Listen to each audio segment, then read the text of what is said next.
Okay, here's another quick video update of today's progress.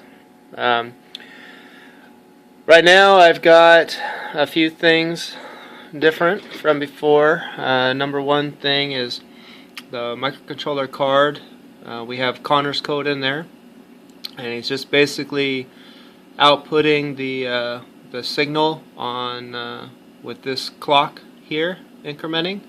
It's just an arbitrary starting point. That has a phase and frequency output pin. This is all the same as before. I don't remember if I had the phase pin on or not, but this is the phase wire going into the 809838 demo board, and I had to rearrange a resistor there to take the input from the external hardware pin rather than the internal. So now I have a phase register. Phase register 0 is at 0 degrees, and phase register 1 is at 180 degrees. And so as Connor's code toggles this GPIO, it'll cycle between those two phases. And the same as before, this line here is the amplitude control pin. That's the legacy signal, and that's just changing the FS adjust current going on this yellow wire here and altering the amplitude. Again, the DDS chip is outputting 60 kilohertz. Another new thing here is from work. I grabbed this SMB cable. We use a lot of SMB cables to F connectors.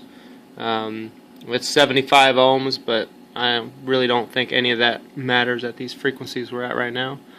And then I converted it over to a 50 ohm, and this gray wire is just basically just breaking out the ground and center conductor, and then bringing it over to here, which is the input to my op amp. And this is just very simple 741 op amp. Probably is not the best choice in the world, but I had the part, and it's pretty simple.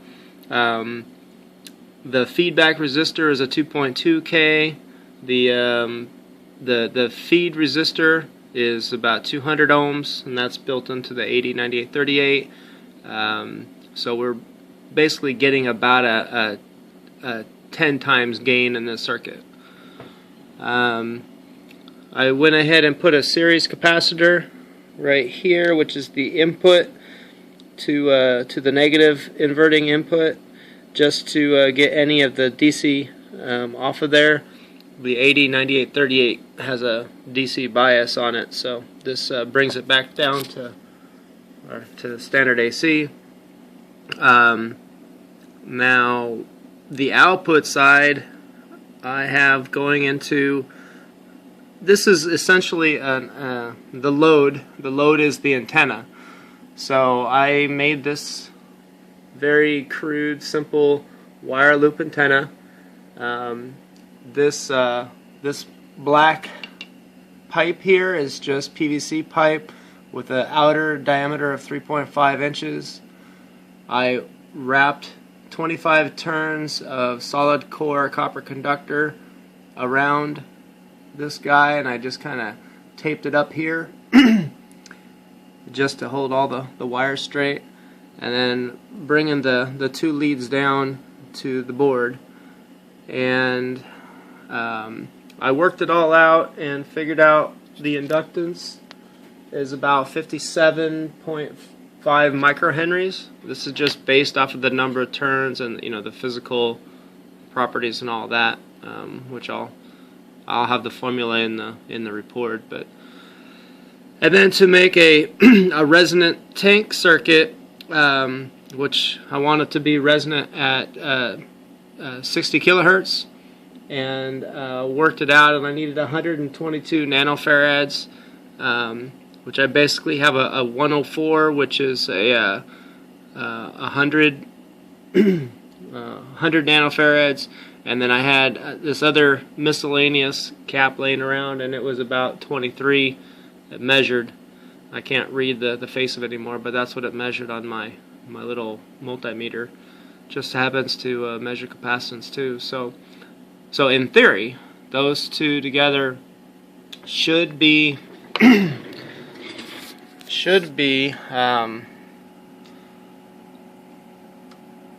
resonant at 60 kilohertz. I'm just looking here on my spreadsheet that I put together. I made a little utilities thing, so this is the formula that I found off the website to figure out what the inductance is depending on the diameter, the number of turns, and the length of it. So so this gave me 57.56 microhenries. Then over here I plugged that in, figured out this is my resonance that I would like, and then this is just the formula up here that figures out, solves basically for C. Oops. And told me I need about 122.23 nanofarads. Both of those together, their reactance is 21.7 ohms. So that op amp is essentially seeing an output load of about 22 ohms, somewhere in there. That is, of course, if the inductance of that is in fact the 57 microhenries that I think it is. Let's see. I think I showed you this last time, where everything seems to be working. So with all this code running, with this, you might see over here, over on my stool, I have two clocks, and these two clocks are radio control clocks, two different manufacturers, and this is about, look at it from this point of view, I don't know if you can see my antenna over there, but that's about 8 feet, 9 feet away. And if you look at the time here and the date is July 4th, and the time is 9:39 and 47 seconds, and that actually lines up with the time that I have set. So at about 8 feet away, I'm able to actually get my two clocks here to sync. Now, the little tiny one, this Thomas Scientific, I've had a lot of trouble getting him to sync, and actually this is the first time today, I didn't even realize it, that it did sync. So in order to do this, you hit the button here. On the back here, it has a button for wave, and that will basically make them start over. And then I'll just go over here and look at here, and this is 1740. I'm going to reset. Okay, he'll start back at 1730. So so now that's 1730. That is a universal time code. So I'm in California, so I'm 8 hours difference. So, but if you just look at the minutes and the seconds, I don't think I'll be able to capture a change on this thing while I'm recording, because it just takes too long. It takes about, well, the big clock here, this guy is actually, I've had really good luck with him. In about a minute or two, it switches over, and it's been pretty reliable. So I've been using it as my main test subject. The little Thomas Scientific, I just keep keeping my fingers crossed that it'll actually work, but so far it's been nothing but disappointing, except for right now all of a sudden I don't understand why it's working now. But anyways, that is the status, and I'm just gonna sign off here, not wait for this thing to switch over, because I know it's gonna take too long. Of course, as soon as I hit the stop record button, I know it'll flip over, but oh well.